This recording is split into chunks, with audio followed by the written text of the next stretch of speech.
Assalamualaikum warahmatullahi wabarakatuh. Selamat pagi anak-anakku.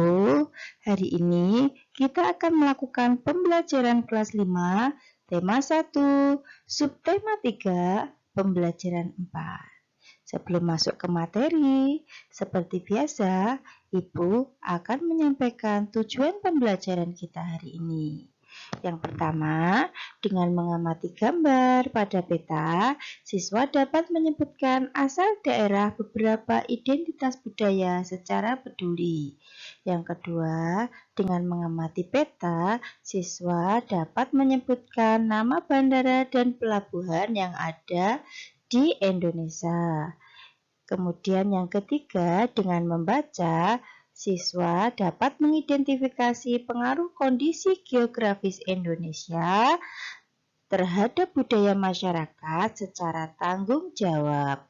Yang keempat, dengan mengamati gambar, siswa dapat mengidentifikasi perilaku yang sesuai dan tidak sesuai dengan nilai-nilai Pancasila secara disiplin. Yang kelima, dengan membaca, siswa dapat menemukan ide pokok bacaan secara percaya diri. Nah, sekarang mari kita mulai materi kita hari ini.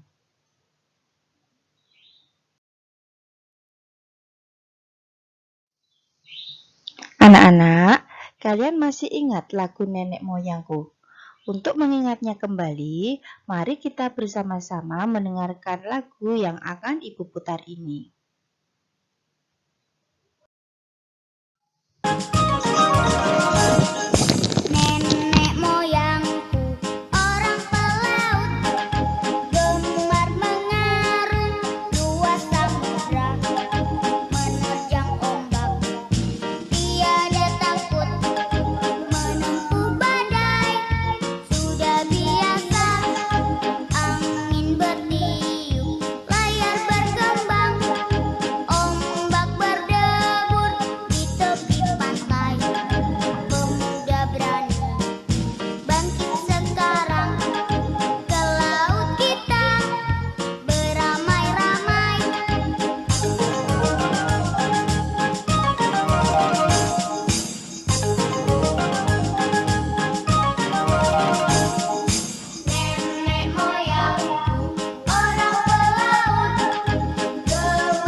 Nah, kalian sudah melihat dan mendengar video lagu yang telah Ibu putar.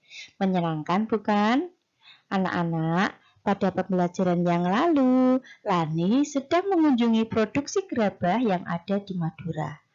Lani senang sekali mendengar penjelasan mengenai kejayaan bahari nenek moyang dari ayahnya saat mengunjungi tempat produksi gerabah.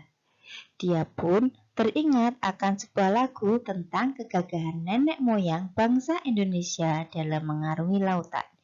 Dia pun spontan menyanyikannya di hadapan ayah dan para pengrajin gerabah. Semua orang yang mendengarkannya senang dan terhibur. Kisah kejayaan bahari bangsa Indonesia sebagai negara maritim pada masa lalu membuat kita bangga. Akankah masa-masa tersebut dapat terulang lagi sekarang dan ke depan? Nah, sekarang ayo kita membaca. Di situ ada bacaan yang berjudul Kapal Pinisi, Kapal Penjelajah Dunia. Kalian baca ya.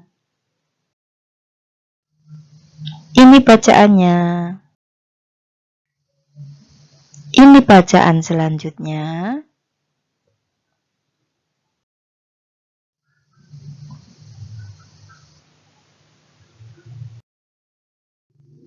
Nah, ini bacaan yang terakhir.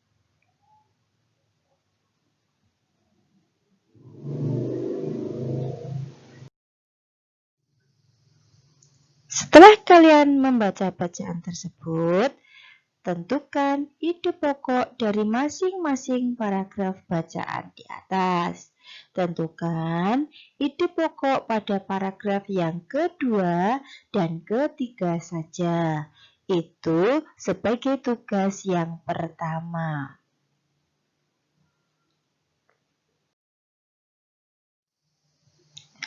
Anak-anak, coba perhatikan. Jika nenek moyang kita saja mampu berjaya dengan konsep negara maritimnya, maka sudah seharusnya lah kita sebagai generasi penerus juga bisa berjaya. Banyak faktor yang bisa menjadikan bangsa kita jaya.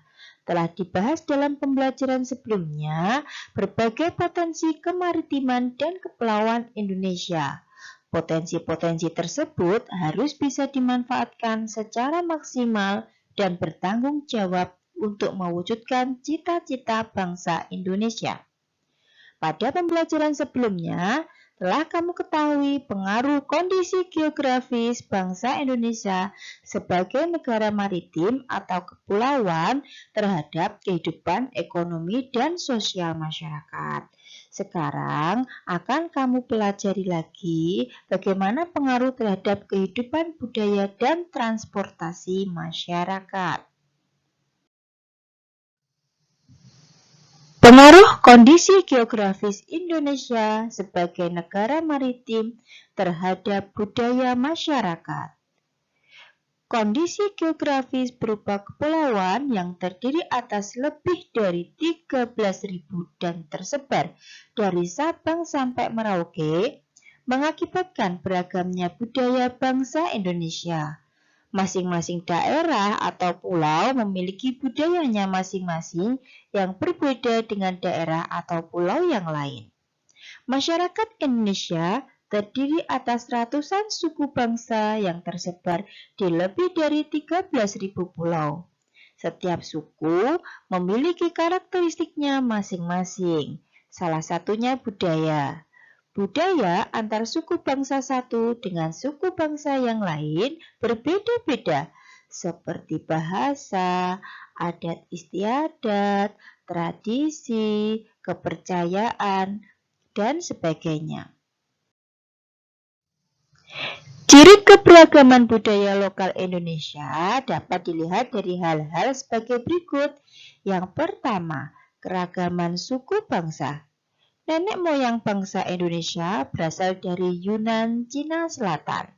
Mereka berimigrasi kemudian bercampur dengan penduduk indigenus dan Indo-Aryan dari Asia Selatan. Kemudian terus berkembang hingga membentuk suku-suku bangsa. Suku-suku bangsa di Indonesia diklasifikasikan menjadi 19 suku bangsa Indo. Yang kedua, keberagaman bahasa. Indonesia masuk ke dalam rumpun bahasa Austronesia atau Australia Asia. Rumpun ini terbagi menjadi 2 subrumpun lagi, yakni bahasa Austronesia Barat atau Indonesia Melayu dan bahasa Austronesia Timur atau Polinesia. Dari subrumpun bahasa tersebut, masing-masing dikelompokkan lagi ke dalam wilayah-wilayah bahasa. Yang ketiga, keberagaman religi. Indonesia memiliki keberagaman agama atau kepercayaan. Di Indonesia terdapat 6 agama yang diakui secara resmi oleh pemerintah, yaitu Islam, Katolik, Kristen, Hindu, Buddha, dan Konghucu. Selain itu, juga berkembang aliran-aliran kepercayaan. Yang keempat, keberagaman seni dan budaya. Suku bangsa yang beragam di Indonesia tentu menghasilkan kebudayaan yang beragam pula. Salah satu wujudnya adalah kesenian, baik seni sastra, seni tari, seni musik, seni drama, atau pertunjukan, seni rupa, dan sebagainya. Keberagaman budaya memberikan manfaat bagi bangsa kita. Misalnya dalam bidang bahasa, kebudayaan daerah yang berwujud dalam bahasa daerah dapat memperkaya perbendaharaan istilah dalam bahasa Indonesia. Sementara itu, dalam bidang pariwisata, potensi keberagaman budaya dapat dijadikan sebagai objek dan tujuan wisata sehingga bisa menghasilkan devisa bagi bangsa.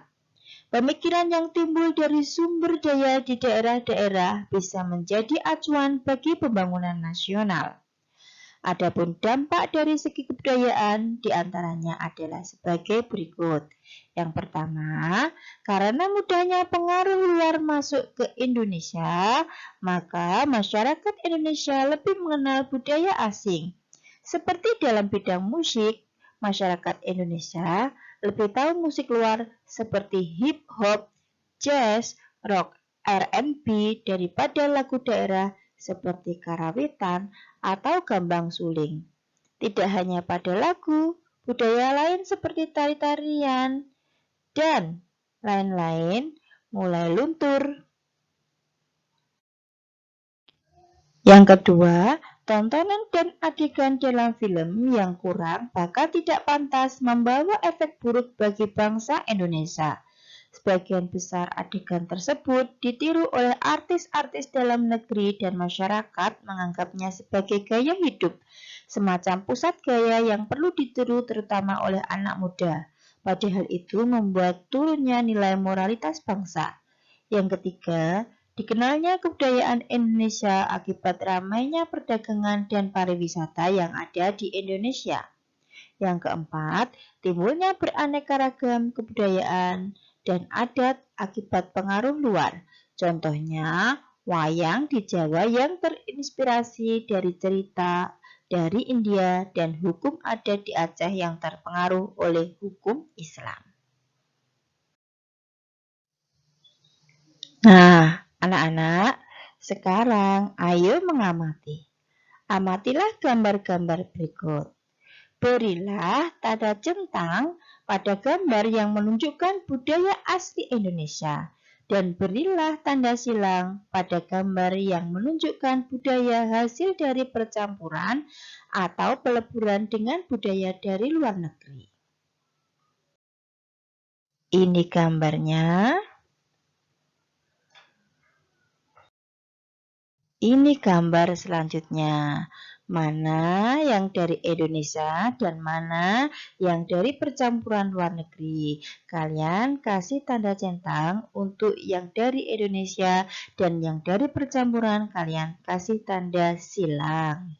Ini sebagai tugas yang kedua.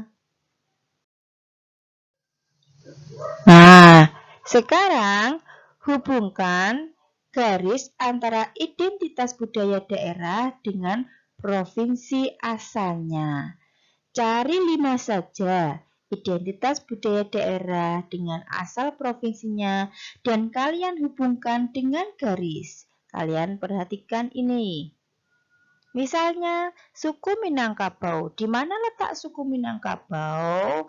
Ditunjukkan dengan garis.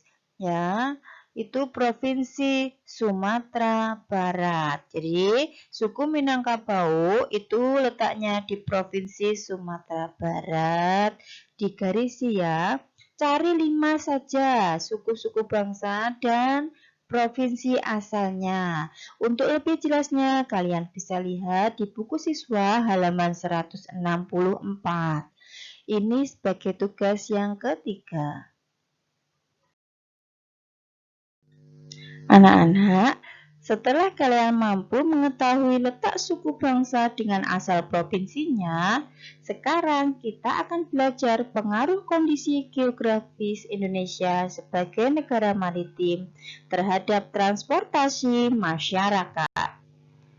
Wilayah Indonesia yang luas berupa kepulauan dan disatukan oleh laut sangat mempengaruhi kondisi transportasi yang ada. Jalur strategis yang bisa digunakan untuk menghubungkan antara pulau satu dengan pulau yang lain adalah jalur laut dan jalur udara. Adapun jenis atau moda transportasi yang efektif digunakan adalah kapal laut dan pesawat terbang. Adapun jalur darat, ada moda transportasi kereta api, bus, dan mobil yang digunakan untuk menghubungkan daerah satu dengan daerah lain dalam satu pulau. Penggunaan pesawat sebagai moda transportasi penghubung antar pulau harus didukung dengan sarana pendukung. Sarana pendukung untuk pesawat adalah tersedianya bandar udara atau bandara serta lapangan udara. Untuk pulau-pulau besar dan kota-kota besar dibangunlah bandara yang mampu menampung pesawat-pesawat besar. Sedangkan di pulau-pulau kecil dibangunlah bandar udara yang hanya menampung pesawat-pesawat kecil atau pesawat-pesawat perintis. Begitu pula dengan penggunaan kapal sebagai moda transportasi penghubung antar pulau harus didukung dengan ketersediaan pelabuhan yang memadai. Ketersediaan pelabuhan yang memadai dan jumlah kapal yang banyak meningkatkan mobilitas masyarakat antar pulau. Karena penggunaan moda transportasi kapal dirasa masih lebih murah jika dibandingkan dengan menggunakan pesawat, sehingga masyarakat lebih banyak memilih untuk menggunakan kapal untuk bepergian antar pulau. Jika penyediaan dan penggunaan moda transportasi antar pulau memadai, akan sangat membantu kehidupan masyarakat. Mengingat luas wilayah Indonesia yang sangat luas dan berupa kepulauan, sehingga mempengaruhi pemerataan program pembangunan dan hasil-hasilnya. Sehingga kemajuan tidak hanya berpusat pada daerah tertentu saja. Ada daerah yang sangat maju, namun ada daerah yang masih sangat tertinggal. Harga barang kebutuhan di satu pulau berbeda dengan harga kebutuhan di pulau lain. Hal tersebut merupakan contoh kecil dampak negatif kondisi geografis bangsa Indonesia sebagai negara maritim atau kepulauan. Adapun dampak positifnya, khususnya bagi perkembangan alat transportasi, adalah terpacunya bangsa Indonesia untuk membangun dan mengembangkan industri pesawat dan perkapalan. Sekarang, ayo berlatih. Perhatikan peta penerbangan yang ada pada layar.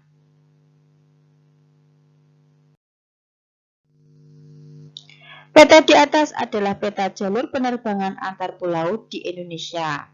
Sekarang, sebutkan bandara-bandara dan lapangan udara di tiap provinsi di Indonesia. Ini sebagai tugas selanjutnya ya. Sebutkan nama provinsi dan nama bandara atau lapangan udara. Sebutkan 5 saja ya. Ini sebagai tugas selanjutnya. Nah, sekarang perhatikan peta jalur pelayaran. Kalian amati baik-baik.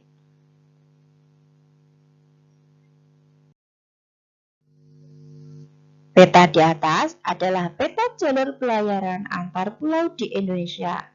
Sekarang sebutkan nama pelabuhan di tiap-tiap provinsi di Indonesia. Ya, nama provinsinya apa? Nama pelabuhannya apa? Sebutkan 5 saja. Ini sebagai tugas selanjutnya.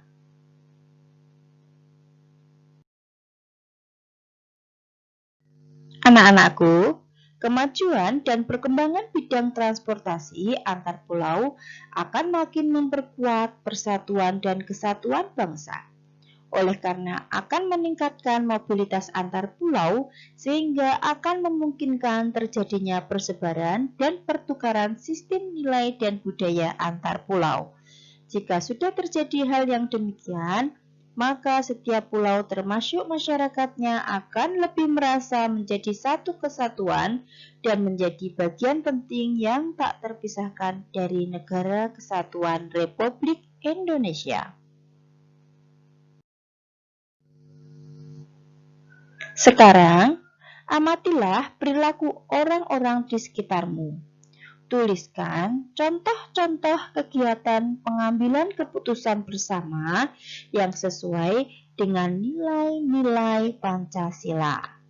Misalnya, lokasi pengamatan di sekolah.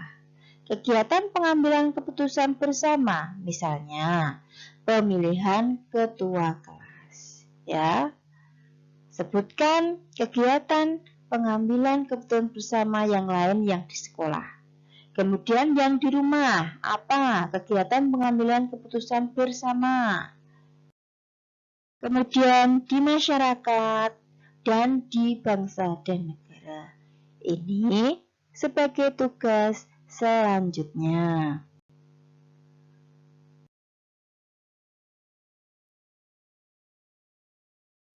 Anak-anakku, nilai-nilai luhur yang terkandung dalam sila-sila Pancasila apabila diamalkan akan menjamin kehidupan dalam berbangsa dan bernegara dengan lebih baik. Indonesia pun akan semakin disegani oleh bangsa-bangsa lain di dunia. Perasaan menjadi satu kesatuan sebagai bangsa Indonesia juga merupakan salah satu amanah dari Pancasila. Pancasila yang merupakan dasar negara menghendaki semua unsur dalam bahasa menjadi satu kesatuan layaknya sila-sila dalam Pancasila. Layaknya papan catur, berbeda warna, terkotak-kotak, namun membentuk satu kesatuan yang tidak bisa dipisahkan. Jika ada satu yang terpisah atau terlepas, papan catur tersebut tidak akan bisa berfungsi dengan baik.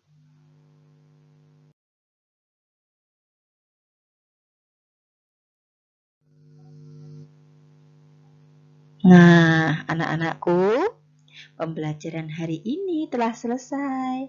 Semoga bermanfaat. Jangan lupa selalu jaga kesehatan kalian. Selalu cuci tangan, menggunakan masker, dan jaga jarak. Sampai jumpa pada pembelajaran berikutnya. Wassalamualaikum warahmatullahi wabarakatuh.